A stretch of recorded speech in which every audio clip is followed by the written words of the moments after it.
Chapter 22. When the Sun Went Down. When his head was out of sight, Colin turned to Mary. "Go and meet him," he said, and Mary flew across the grass to the door under the ivy. Dickon was watching him with sharp eyes. There were scarlet spots on his cheeks and he looked amazing, but he showed no signs of falling. "I can stand," he said, and his head was still held up, and he said it quite grandly.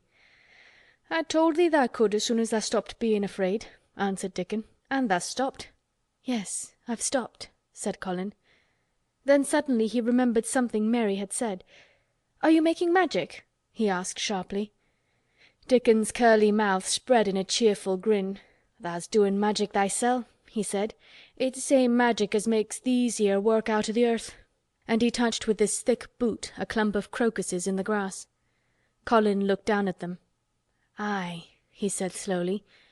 "There couldna be bigger magic than that there. There couldna be." He drew himself up straighter than ever. "I'm going to walk to that tree," he said, pointing to one a few feet away from him. "I'm going to be standing when Weatherstaff comes here. I can rest against the tree if I like. When I want to sit down, I will sit down, but not before. Bring a rug from the chair." He walked to the tree, and though Dickon held his arm he was wonderfully steady. When he stood against the tree trunk it was not too plain that he supported himself against it, and he still held himself so straight that he looked tall. When Ben Weatherstaff came through the door in the wall he saw him standing there, and he heard Mary muttering something under her breath. "What art sayin'?" he asked rather testily, because he did not want his attention distracted from the long, thin, straight boy figure and proud face. But she did not tell him. What she was saying was this: "You can do it! You can do it! I told you could! You can do it! You can do it! You can!" She was saying it to Colin because she wanted to make magic and keep him on his feet, looking like that. She could not bear that he should give in before Ben Weatherstaff. He did not give in. She was uplifted by a sudden feeling that he looked quite beautiful in spite of his thinness. He fixed his eyes on Ben Weatherstaff in his funny, imperious way. "Look at me," he commanded. "Look at me all over. Am I a hunchback? Have I got crooked legs?" Ben Weatherstaff had not quite got over his emotion, but he had recovered a little, and answered almost in his usual way. "Not tha," he said. "Nowt o' the sort. What's tha been doin' with thysel', hidin' out o' sight and lettin' folk think tha was cripple and half-witted?" "Half-witted?" said Colin angrily. "Who thought that?" "Lots o' fools," said Ben. "The world's full o' jackasses brayin', and they never bray nowt but lies. What did tha shut thyself up for?" "Everyone thought I was going to die," said Colin shortly. "I'm not." And he said it with such decision Ben Weatherstaff looked him over, up and down and up. "Tha die?" he said with dry exultation. "Nowt o' the sort. Tha's got too much pluck in thee. When I seed thee put thy legs on th' ground in such a hurry I knowed tha was all right. Sit thee down on the rug a bit, young mester, and give me thy orders." There was a queer mixture of crabbed tenderness and shrewd understanding in his manner. Mary had poured out speech as rapidly as she could as they had come down the long walk. The chief thing to be remembered, she had told him, was that Colin was getting well. The garden was doing it. No one must let him remember about having humps and dying. The Rajah condescended to seat himself on a rug under the tree. "What work do you do in the gardens, Weatherstaff?" he inquired. "Anything I'm told to do," answered old Ben. "I'm kep' on by favour, because she liked me." "She?" said Colin. "Tha mother," answered Ben Weatherstaff. "My mother?" said Colin, and he looked about him quietly. This was her garden, wasn't it? Aye, it was that, and Ben Weatherstaff looked about him too. She were main fond of it. "It is my garden now. I am fond of it. I shall come here every day," announced Colin, "but it is to be a secret. My orders are that no one is to know that we come here. Dickon and my cousin have worked and made it come alive. I shall send for you sometimes to help, but you must come when no one can see you." Ben Weatherstaff's face twisted itself in a dry old smile. "I've come here before when no one saw me," he said. "What?" exclaimed Colin. "When?" "The last time I was here," rubbing his chin and looking around. Was about 2 year ago." "But no one has been in it for 10 years," cried Colin. "There was no door." "I'm no one," said old Ben dryly, "an' I didn't come through the door. I come over the wall. The rheumatics held me back the last 2 year." "Tha' come an' did a bit o' prunin'," cried Dickon. "I couldn't make out how it had been done." "She was so fond of it, she was," said Ben Weatherstaff slowly. "An' she was such a pretty young thing. She says to me once, 'Ben,' says she, laughin', 'if ever I'm ill or if I go away, you must take care of my roses.' When she did go away, th' orders was no one was ever to come nigh. But I come," with grumpy obstinacy. "Over the wall I come, until the rheumatics stopped me, an' I did a bit o' work once a year. She'd gave her order first." "It wouldn't have been as wick as it is if tha' hadn't done it," said Dickon. "I did wonder." "I'm glad you did it, Weatherstaff," said Colin. "You'll know how to keep the secret." "Aye, I'll know, sir," answered Ben. "An' it'll be easier for a man wi' rheumatics to come in at the door." On the grass near the tree Mary had dropped her trowel. Colin stretched out his hand and took it up. An odd expression came into his face and he began to scratch at the earth. His thin hand was weak enough, but presently as they watched him, Mary with quite breathless interest, he drove the end of the trowel into the soil and turned some over. "You can do it, you can do it," said Mary to herself. "I tell you, you can." Dickon's round eyes were full of eager curiousness, but he said not a word. Ben Weatherstaff looked on with interested face. Colin persevered. After he had turned a few trowelfuls of soil, he spoke exultantly to Dickon in his best Yorkshire. "Tha' said as tha'd have me walkin' about here same as other folk, an' tha' said tha'd have me diggin'. I thowt that was just leein' to please me. This is only th' first day an' I've walked, an' here I am diggin'." Ben Weatherstaff's mouth fell open again when he heard him, but he ended by chuckling. "Eh!" he said. "That sounds as if tha'd got wits enow. Tha'rt a Yorkshire lad for sure. An' tha'rt diggin' too. How'd tha' like to plant a bit o' somethin'? I can get thee a rose in a pot." "Go and get it," said Colin, digging excitedly. "Quick! Quick!" It was done quickly enough indeed. Ben Weatherstaff went his way, forgetting rheumatics.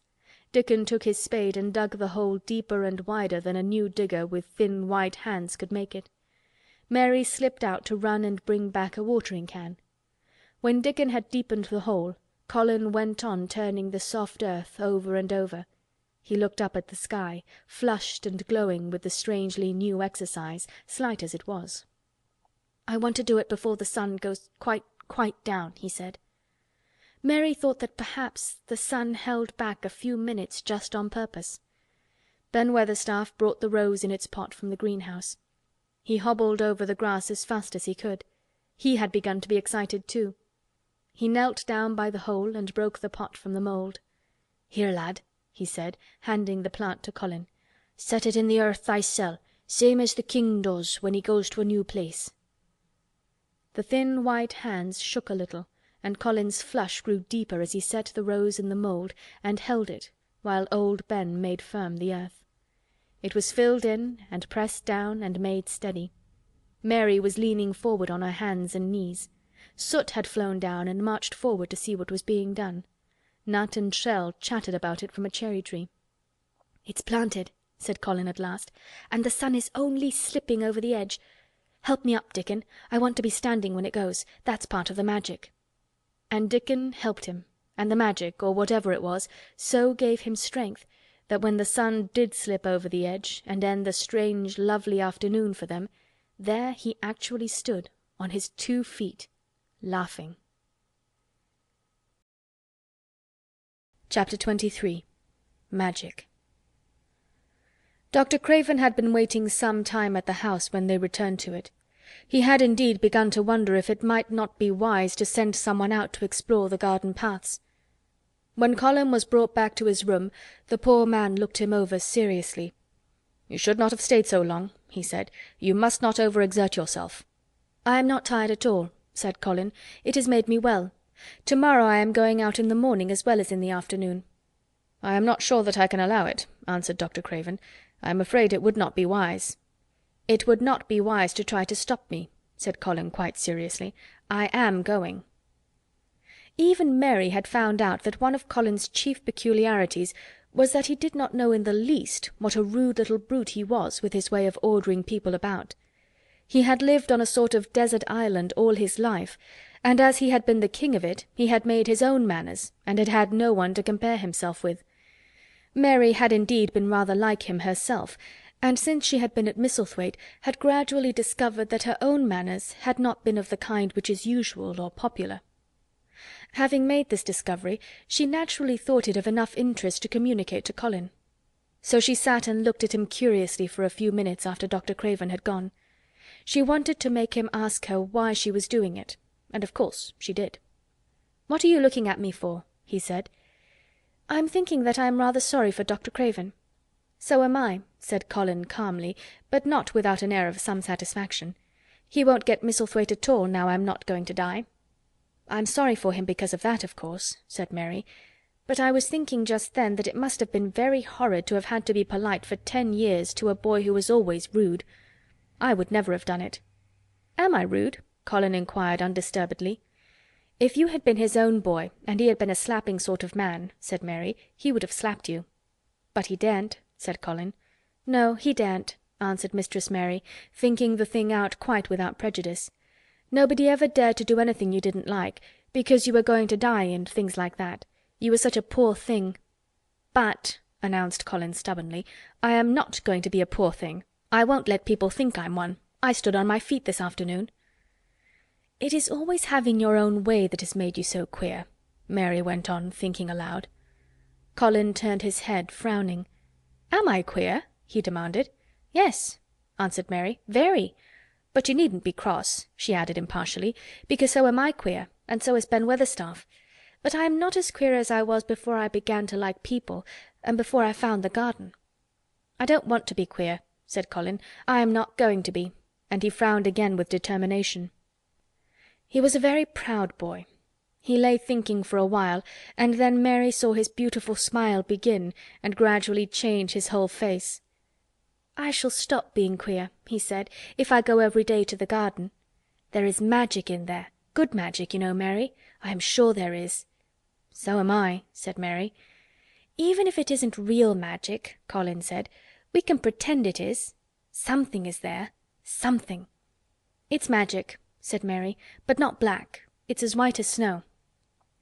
They always called it magic, and indeed it seemed like it in the months that followed. The wonderful months, the radiant months, the amazing ones.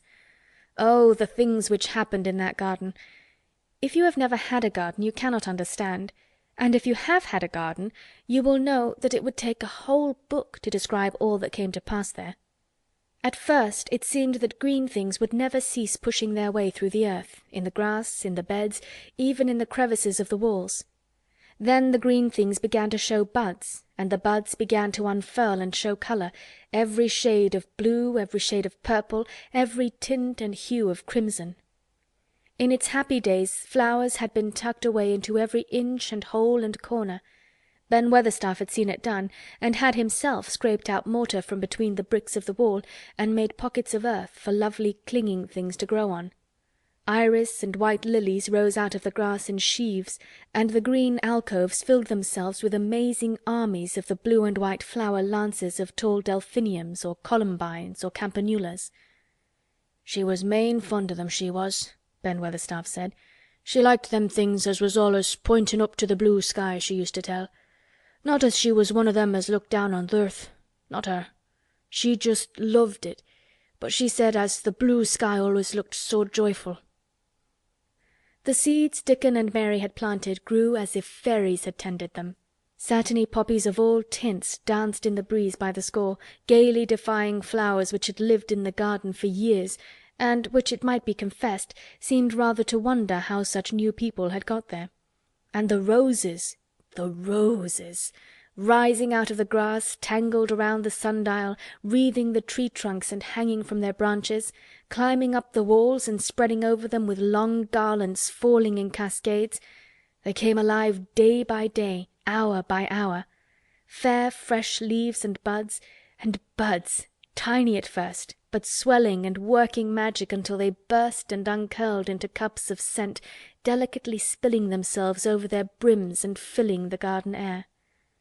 Colin saw it all, watching each change as it took place. Every morning he was brought out, and every hour of each day when it didn't rain he spent in the garden. Even grey days pleased him. He would lie on the grass, watching things growing, he said. If you watched long enough, he declared, you could see buds unsheath themselves. Also you could make the acquaintance of strange, busy insect things running about on various unknown but evidently serious errands, sometimes carrying tiny scraps of straw or feather or food, or climbing blades of grass as if they were trees from whose tops one could look out and explore the country. A mole throwing up its mound at the end of its burrow and making its way out at last with the long-nailed paws which looked so like elfish hands had absorbed him one whole morning. Ants' ways, beetles' ways, bees' ways, frogs' ways, birds' ways, plants' ways gave him a new world to explore, and when Dickon revealed them all and added foxes' ways, otters' ways, ferrets' ways, squirrels' ways, and trout and water-rats and badgers' ways, there was no end to the things to talk about and think over. And this was not half of the magic.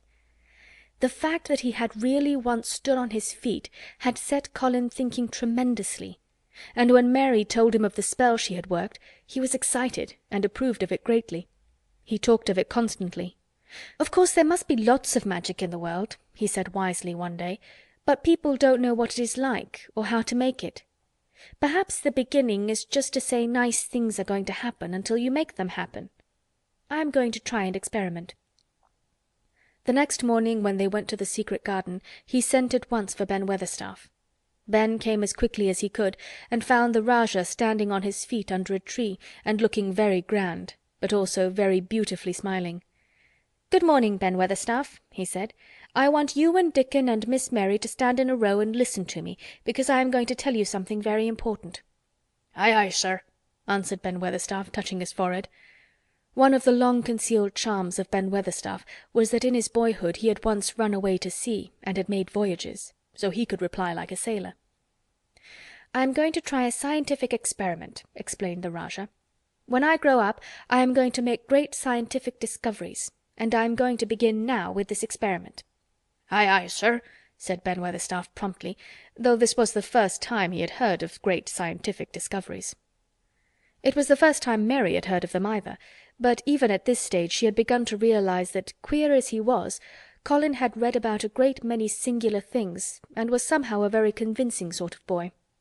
When he held up his head and fixed his strange eyes on you, it seemed as if you believed him almost in spite of yourself, though he was only 10 years old, going on 11. At this moment he was especially convincing, because he suddenly felt the fascination of actually making a sort of speech like a grown-up person. "The great scientific discoveries I am going to make," he went on, "will be about magic. Magic is a great thing, and scarcely anyone knows anything about it, except a few people in old books, and Mary a little because she was born in India where there are fakirs. I believe Dickon knows some magic, but perhaps he doesn't know he knows it. He charms animals and people. I would never have let him come to see me if he had not been an animal charmer, which is a boy charmer too, because a boy is an animal. I am sure there is magic in everything, only we have not sense enough to get hold of it and make it do things for us, like electricity and horses and steam." This sounded so imposing that Ben Weatherstaff became quite excited and really could not keep still. "Aye, aye, sir," he said, and he began to stand up quite straight. "When Mary found this garden it looked quite dead," the orator proceeded. "Then something began pushing things up out of the soil and making things out of nothing. One day things weren't there, and another they were. I had never watched things before, and it made me feel very curious. Scientific people are always curious, and I am going to be scientific. I keep saying to myself, 'What is it? What is it? It's something, it can't be nothing.' I don't know its name, so I call it magic. I have never seen the sun rise, but Mary and Dickon have, and from what they tell me, I am sure that is magic too.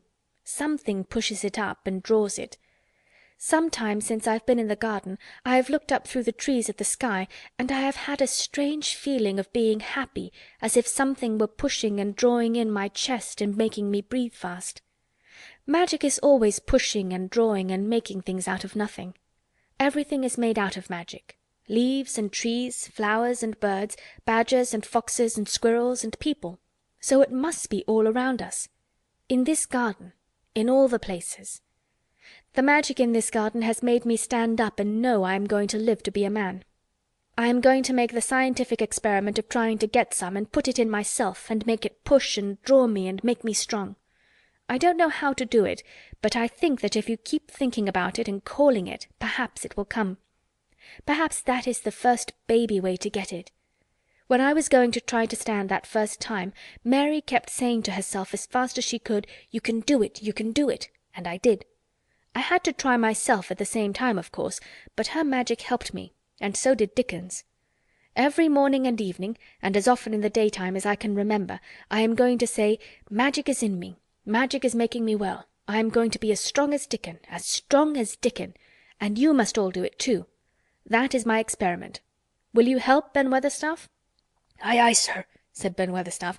"Aye, aye." If you keep doing it every single day as regularly as soldiers go through drill, we shall see what will happen and find out if the experiment succeeds. You learn things by saying them over and over and thinking about them until they stay in your mind forever, and I think it will be the same with magic. If you keep calling it to come to you and help you, it will get to be part of you, and it will stay and do things. I once heard an officer in India tell my mother that there were fakirs who said words over and over thousands of times, said Mary. "I've heard Jem Fettleworth's wife say the same thing over thousands of times, calling Jem a drunken brute," said Ben Weatherstaff dryly. "Summat always comes o' that, sure enough. He gave her a good hidin' and went to the Blue Lion and got as drunk as a lord." Colin drew his brows together and thought a few minutes. Then he cheered up. "Well," he said, "you see, something did come of it. She used the wrong magic until she made him beat her. If she'd used the right magic and had said something nice, perhaps he wouldn't have got as drunk as a lord, and perhaps he might have bought her a new bonnet." Ben Weatherstaff chuckled, and there was a shrewd admiration in his little old eyes. "Thou'rt a clever lad as well as a straight-legged one, Mester Colin," he said. "Next time I see Bess Fettleworth I'll give her a bit o' hint o' what magic'll do for her. She'd be rare and pleased if the scientific experiment worked, and so'd Jem." Dickon had stood listening to the lecture, his round eyes shining with curious delight. Nut and Shell were on his shoulders, and he held a long-eared white rabbit in his arm and stroked it softly while it laid its ears along its back and enjoyed itself. "Do you think the experiment will work?" Colin asked him, wondering what he was thinking. He so often wondered what Dickon was thinking when he saw him looking at him or at one of his creatures with his happy wide smile. He smiled now, and his smile was wider than usual. "Aye," he answered, "that I do. It'll work the same as the seeds do when the sun shines on 'em. It'll work for sure. Shall us begin it now?" Colin was delighted, and so was Mary. Fired by recollections of fakirs and devotees and illustrations, Colin suggested that they should all sit cross-legged under the tree which made a canopy. "It will be like sitting in a sort of temple," said Colin. "I'm rather tired and I want to sit down." "Eh," said Dickon, "tha' mustn't begin by saying tha'rt tired. Tha' might spoil the magic." Colin turned and looked at him into his innocent round eyes. "That's true," he said slowly. "I must only think of the magic." It all seemed most majestic and mysterious when they sat down in their circle. Ben Weatherstaff felt as if he had somehow been led into appearing at a prayer meeting.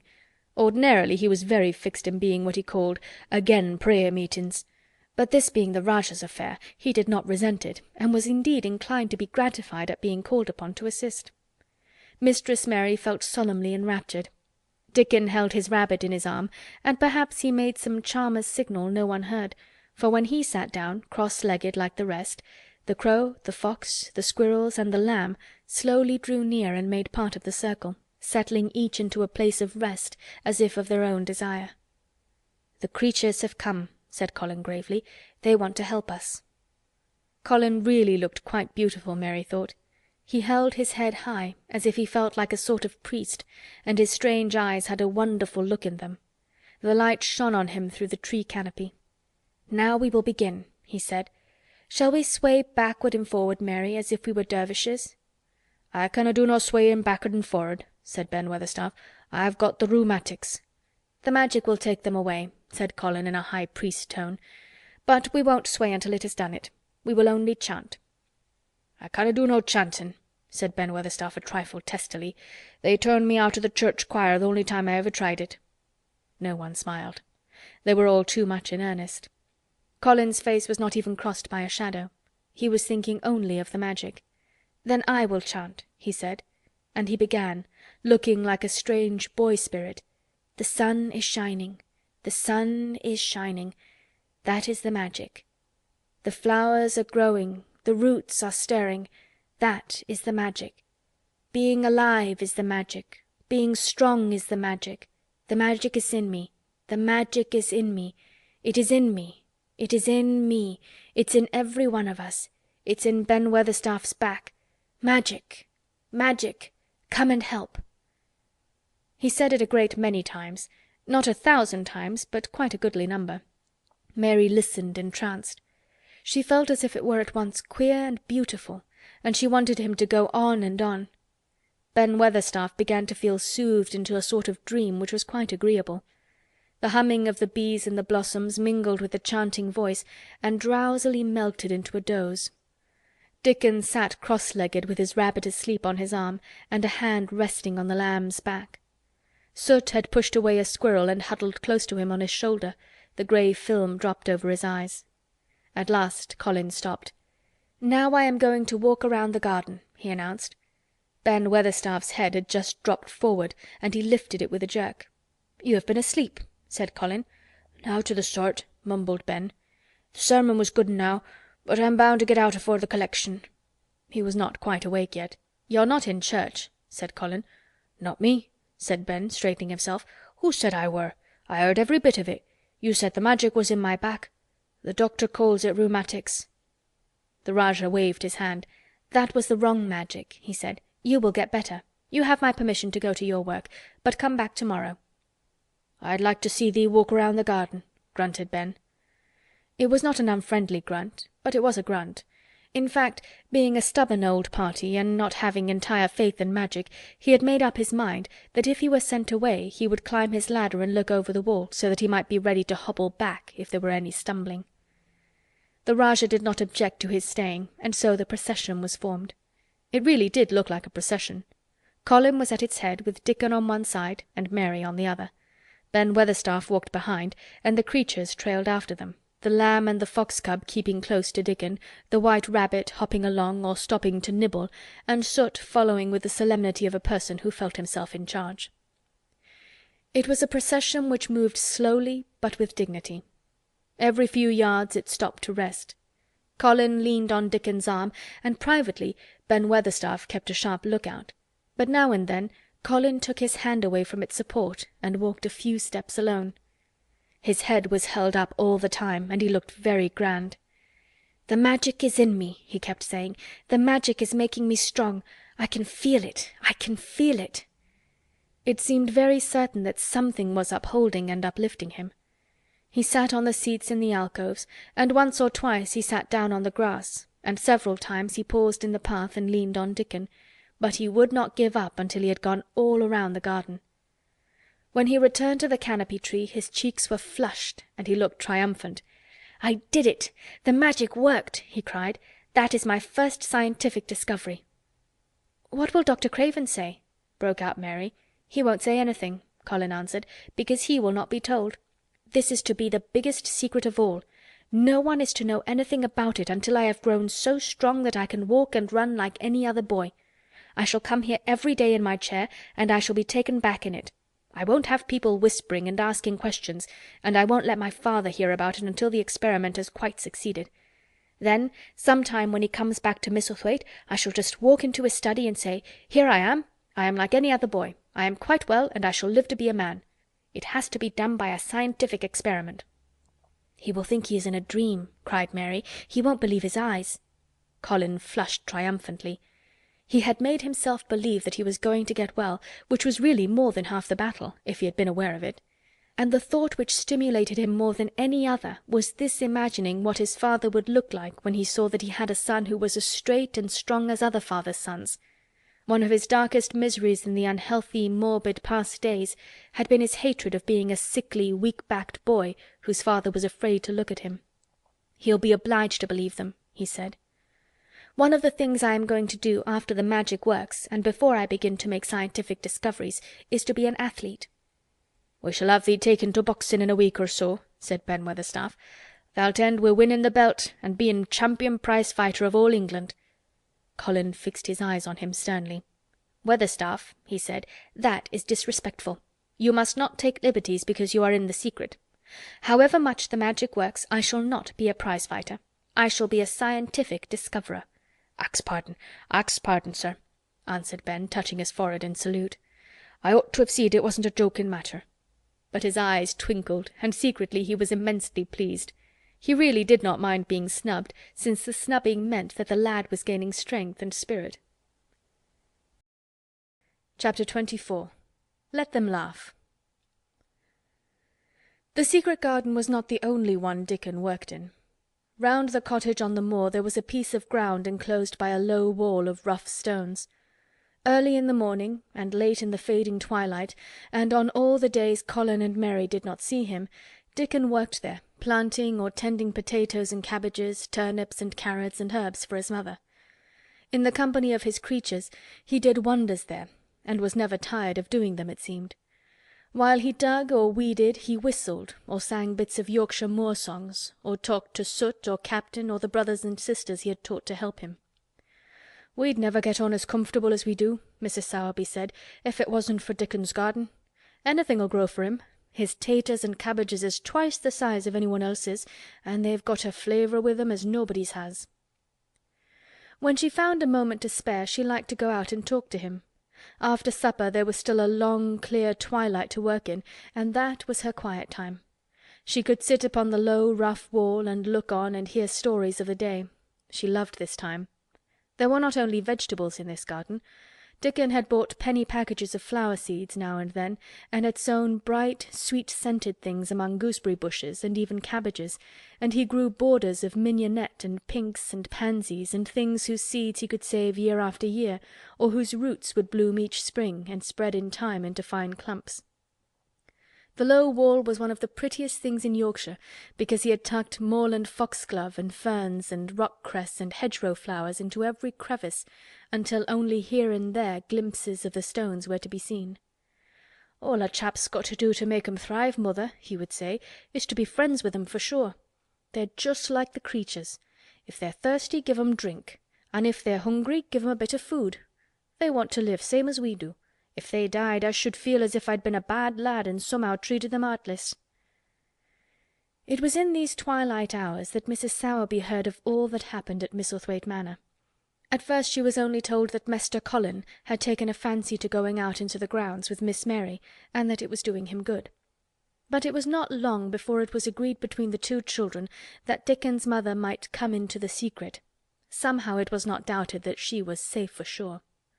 So one beautiful still evening Dickon told the whole story, with all the thrilling details of the buried key and the robin and the grey haze which had seemed like deadness, and the secret Mistress Mary had planned never to reveal. The coming of Dickon and how it had been told to him, the doubt of Mester Colin, and the final drama of his introduction to the hidden domain, combined with the incident of Ben Weatherstaff's angry face peering over the wall and Mester Colin's sudden indignant strength, made Mrs. Sowerby's nice-looking face quite change colour several times. "My word," she said, "it was a good thing that little lass come to the Manor. It's been the making of her and the saving of him. Standing on his feet, and no soul thinking he was a poor half-witted lad with not a straight bone in him." She asked a great many questions, and her blue eyes were full of deep thinking. "What do they make of it at the Manor, him being so well and cheerful and never complaining?" she inquired. "They don't know what to make of it," answered Dickon. "Every day as comes round his face looks different. It's filling out, and doesn't look so sharp, and the waxy colour's going. But he has to do his bit o' complaining," with a highly entertained grin. "What for, in mercy's name?" asked Mrs. Sowerby. Dickon chuckled. "He does it to keep them from guessing what's happened. If the doctor knew he'd found out he could stand on his feet, he'd likely write and tell Mester Craven. Mester Colin's saving the secret to tell himself. He's going to practise his magic on his legs every day till his father comes back, and then he's going to march into his room and show him he's as straight as other lads. But him and Miss Mary think it's the best plan to do a bit of groaning and fretting now and then to throw folk off the scent." Mrs. Sowerby was laughing a low, comfortable laugh long before he had finished his last sentence. "Eh," she said, "that pair's enjoying theirselves, I'll warrant. They'll get a good bit of acting out of it, and there's nothing children likes as much as play-acting. Let's hear what they do, Dickon lad." Dickon stopped weeding and sat up on his heels to tell her. His eyes were twinkling with fun. "Mester Colin is carried down in his chair every time he goes out," he explained, "and he flies out at John the footman for not carrying him careful enough. He makes himself as helpless looking as he can, and never lifts his head till we're out of sight of the house. And he grunts and frets a good bit when he's being settled into his chair. Him and Miss Mary's both got to enjoying it, and when he groans and complains she'll say, 'Poor Colin, does it hurt you so much? Are you so weak as that, poor Colin?' But the trouble is that sometimes they can scarce keep from bursting out laughing. When we get safe into the garden they laugh till they've got no breath left to laugh with, and they have to stuff their faces into Mester Colin's cushions to keep the gardeners from hearing, if any of 'em's about." "The more they laugh the better for 'em," said Mrs. Sowerby, still laughing herself. "Good healthy child laughing's better than pills any day of the year. That pair'll plump up for sure." "They are plumping up," said Dickon. "They're that hungry they don't know how to get enough to eat without making talk. Mester Colin says if he keeps sending for more food they won't believe he's an invalid at all. Miss Mary says she'll let him eat her share, but he says that if she goes hungry she'll get thin, and they mun both get fat at once." Mrs. Sowerby laughed so heartily at the revelation of this difficulty that she quite rocked backward and forward in her blue cloak, and Dickon laughed with her. "I'll tell thee what, lad," Mrs. Sowerby said when she could speak. "I've thought of a way to help 'em. When thou goes to him in the mornings, thou shalt take a pail o' good new milk, and I'll bake 'em a crusty cottage loaf or some buns with currants in 'em, same as you children like. Nothing so good as fresh milk and bread. Then they could take off th' edge o' their hunger while they were in the garden, and the fine food they get indoors 'ud polish off the corners." "Eh, mother," said Dickon admiringly, "what a wonder tha'rt. Thou always sees a way out of things. They was quite in a pother yesterday. They didn't see how they was to manage it without ordering up more food, they felt that empty inside. They're two young uns, growing fast, and health's coming back to both of 'em. Children like that feels like young wolves, and food's flesh and blood to 'em," said Mrs. Sowerby. Then she smiled Dickon's own curving smile. "Eh, but they're enjoying themselves for sure," she said. She was quite right, the comfortable, wonderful mother creature, and she had never been more so than when she said their play-acting would be their joy. Colin and Mary found it one of their most thrilling sources of entertainment. The idea of protecting themselves from suspicion had been unconsciously suggested to them first by the puzzled nurse, and then by Dr. Craven himself. "Your appetite is improving very much, Master Colin," the nurse had said one day. "You used to eat nothing, and so many things disagreed with you." "Nothing disagrees with me now," replied Colin, and then, seeing the nurse looking at him curiously, he suddenly remembered that perhaps he ought not to appear too well just yet. "At least, things don't so often disagree with me. It's the fresh air." "Perhaps it is," said the nurse, still looking at him with a mystified expression. "But I must talk to Dr. Craven about it." "How she stared at you," said Mary when she went away, "as if she thought there must be something to find out." "I won't have her finding out things," said Colin. "No one must begin to find out yet." When Dr. Craven came that morning he seemed puzzled also. He asked a number of questions to Colin's great annoyance. "You stay out in the garden a great deal," he suggested. "Where do you go?" Colin put on his favourite air of dignified indifference to opinion. "I will not let anyone know where I go," he answered. "I go to a place I like. Everyone has orders to keep out of the way. I won't be watched and stared at. You know that." "You seem to be out all day, but I do not think it has done you harm. I do not think so. The nurse says that you eat much more than you have ever done before." "Perhaps," said Colin, prompted by a sudden inspiration, "perhaps it is an unnatural appetite." "I do not think so, as your food seems to agree with you," said Dr. Craven. "You are gaining flesh rapidly, and your colour is better." "Perhaps I am bloated and feverish," said Colin, assuming a discouraging air of gloom. "People who are not going to live are often different." Dr. Craven shook his head. He was holding Colin's wrist, and he pushed up his sleeve and felt his arm. "You are not feverish," he said thoughtfully, "and such flesh as you have gained is healthy. If you can keep this up, my boy, we need not talk of dying. Your father will be happy to hear of this remarkable improvement." "I won't have him told," Colin broke forth fiercely. "It will only disappoint him if I get worse again. And I may get worse this very night. I might have a raging fever. I feel as if I might be beginning to have one now. I won't have letters written to my father. I won't! I won't! You're making me angry, and you know that is bad for me. I feel hot already. I hate being written about and being talked over as much as I hate being stared at." "Hush, my boy," Dr. Craven soothed him. "Nothing shall be written without your permission. You are too sensitive about things. You must not undo the good which has been done." He said no more about writing to Mr. Craven, and when he saw the nurse he privately warned her that such a possibility must not be mentioned to the patient. "The boy is extraordinarily better," he said. "His advance seems almost abnormal. But of course he is doing now of his own free will what we could not make him do before. Still, he excites himself very easily, and nothing must be said to irritate him." Mary and Colin were much alarmed and talked together anxiously. From this time dated their plan of play-actin'. "I may be obliged to have a tantrum," said Colin regretfully. "I don't want to have one, and I'm not miserable enough now to work myself into a big one. Perhaps I couldn't have one at all. That lump doesn't come in my throat now, and I keep thinking of nice things instead of horrible ones. But if they talk about writing to my father I shall have to do something." He made up his mind to eat less, but unfortunately it was not possible to carry out this brilliant idea when he wakened each morning with an amazing appetite, and the table near his sofa was set with a breakfast of home-made bread and fresh butter, snow-white eggs, raspberry jam, and clotted cream. Mary always breakfasted with him, and when they found themselves at the table, particularly if there were delicate slices of sizzling ham sending forth tempting odours from under a hot silver cover, they would look into each other's eyes in desperation. "I think we shall have to eat it all this morning, Mary," Colin always ended by saying. "We can send away some of the lunch and a great deal of the dinner." But they never found they could send away anything, and the highly polished condition of the empty plates returned to the pantry awakened much comment. "I do wish," Colin would say also, "I do wish the slices of ham were thicker, and one muffin each is not enough for anyone." "It's enough for a person who is going to die," answered Mary when first she heard this, "but it's not enough for a person who is going to live. I sometimes feel as if I could eat 3 when those nice fresh heather and gorse smells from the moor come pouring in at the open window."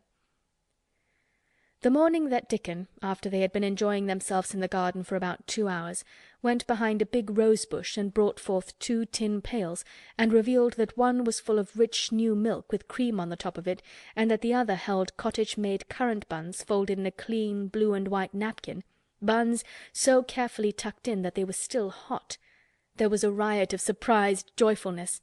What a wonderful thing for Mrs. Sowerby to think of! What a kind, clever woman she must be! How good the buns were, and what delicious fresh milk! "Magic is in her just as it is in Dickon," said Colin. "It makes her think of ways to do things, nice things. She is a magic person. Tell her we are grateful, Dickon, extremely grateful." He was given to using rather grown-up phrases at times. He enjoyed them. He liked this so much that he improved upon it. "Tell her she has been most bounteous, and our gratitude is extreme." And then, forgetting his grandeur, he fell to and stuffed himself with buns and drank milk out of the pail in copious draughts, in the manner of any hungry little boy who had been taking unusual exercise and breathing in moorland air, and whose breakfast was more than 2 hours behind him. This was the beginning of many agreeable incidents of the same kind. They actually awoke to the fact that, as Mrs. Sowerby had 14 people to provide food for, she might not have enough to satisfy 2 extra appetites every day. So they asked her to let them send some of their shillings to buy things. Dickon made the stimulating discovery that in the wood in the park outside the garden where Mary had first found him piping to the wild creatures, there was a deep little hollow where you could build a sort of tiny oven with stones and roast potatoes and eggs in it. Roasted eggs were a previously unknown luxury, and very hot potatoes with salt and fresh butter in them were fit for a woodland king, besides being deliciously satisfying. You could buy both potatoes and eggs and eat as many as you liked without feeling as if you were taking food out of the mouths of 14 people. Every beautiful morning the magic was worked by the mystic circle under the plum tree, which provided a canopy of thickening green leaves after its brief blossom time was ended. After the ceremony Colin always took his walking exercise, and throughout the day he exercised his newly found power at intervals. Each day he grew stronger and could walk more steadily and cover more ground, and each day his belief in the magic grew stronger, as well it might.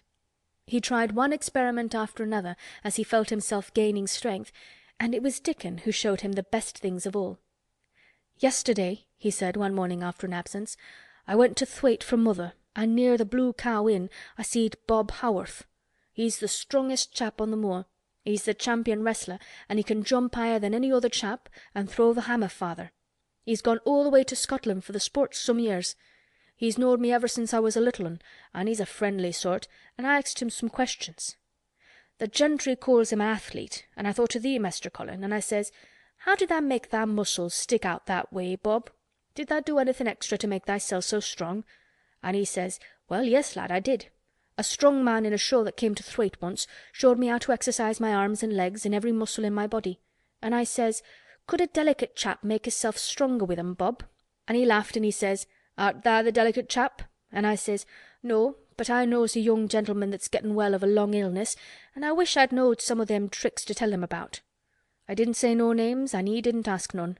He's friendly, same as I said, and he stood up and showed me good-natured like, and I imitated what he did till I knowed it by heart." Colin had been listening excitedly. "Can you show me?" he cried. "Will you?" "Aye, to be sure," Dickon answered, getting up. "But he says tha mun do 'em gentle at first, and be careful not to tire thysel. Rest in between times, and take deep breaths, and don't overdo." "I'll be careful," said Colin. "Show me, show me! Dickon, you are the most magic boy in the world." Dickon stood on the grass and slowly went through a carefully practical but simple series of muscle exercises. Colin watched them with widening eyes. He could do a few while he was sitting down. Presently he did a few gently while he stood upon his already steadied feet. Mary began to do them also. Soot, who was watching the performance, became much disturbed and left his branch and hopped about restlessly because he could not do them too. From that time the exercises were part of the day's duties as much as the magic was. It became possible for both Colin and Mary to do more of them each time they tried, and such appetites were the results that but for the basket Dickon put down behind the bush each morning when he arrived they would have been lost. But the little oven in the hollow and Mrs. Sowerby's bounties were so satisfying that Mrs. Medlock and the nurse and Dr. Craven became mystified again.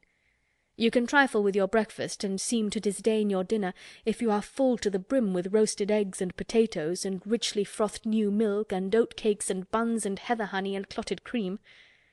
"They are eating next to nothing," said the nurse. "They'll die of starvation if they can't be persuaded to take some nourishment. And yet see how they look." "Look!" exclaimed Mrs. Medlock indignantly. "I'm moithered to death with them. They're a pair of young Satans. Bursting their jackets one day, and the next turning up their noses at the best meals the cook can tempt them with. Not a mouthful of that lovely young fowl and bread sauce did they set a fork into yesterday, and the poor woman fair invented a pudding for them, and back it sent. She almost cried. She's afraid she'll be blamed if they starve themselves into their graves." Dr. Craven came and looked at Colin long and carefully. He wore an extremely worried expression when the nurse talked with him and showed him the almost untouched tray of breakfast she had saved for him to look at. But it was even more worried when he sat down by Colin's sofa and examined him. He had been called to London on business and had not seen the boy for nearly 2 weeks. When young things begin to gain health, they gain it rapidly. The waxen tinge had left Colin's skin, and a warm rose showed through it. His beautiful eyes were clear, and the hollows under them and in his cheeks and temples had filled out. His once dark, heavy locks had begun to look as if they sprang healthily from his forehead and were soft and warm with life. His lips were fuller and of a normal colour. In fact, as an imitation of a boy who was a confirmed invalid, he was a disgraceful sight. Dr. Craven held his chin in his hand and thought him over. "I am sorry to hear that you do not eat anything," he said. "That will not do. You will lose all you have gained, and you have gained amazingly. You ate so well a short time ago." "I told you it was an unnatural appetite," answered Colin. Mary was sitting on her stool near by, and she suddenly made a very queer sound which she tried so violently to repress that she ended by almost choking. "What is the matter?" said Dr. Craven, turning to look at her. Mary became quite severe in her manner. "It was something between a sneeze and a cough," she replied with reproachful dignity, "and it got into my throat. But," she said afterward to Colin, "I couldn't stop myself. It just burst out, because all at once I couldn't help remembering that last big potato you ate, and the way your mouth stretched when you bit through that thick, lovely crust with jam and clotted cream on it." "Is there any way in which those children can get food secretly?" Dr. Craven inquired of Mrs. Medlock. "There's no way unless they dig it out of the earth or pick it off the trees," Mrs. Medlock answered. "They stay out in the gardens all day and see no one but each other. And if they want anything different to eat from what's sent up to them, they need only ask for it." "Well," said Dr. Craven, "so long as going without food agrees with them, we need not disturb ourselves. The boy is a new creature." "So is the girl," said Mrs. Medlock. "She's begun to be downright pretty since she's filled out and lost her ugly little sour look. Her hair's grown thick and healthy looking, and she's got a bright colour. The glummest, ill-natured little thing she used to be, and now her and Master Colin laugh together like a pair of crazy young ones. Perhaps they're growing fat on that." "Perhaps they are," said Dr. Craven. "Let them laugh."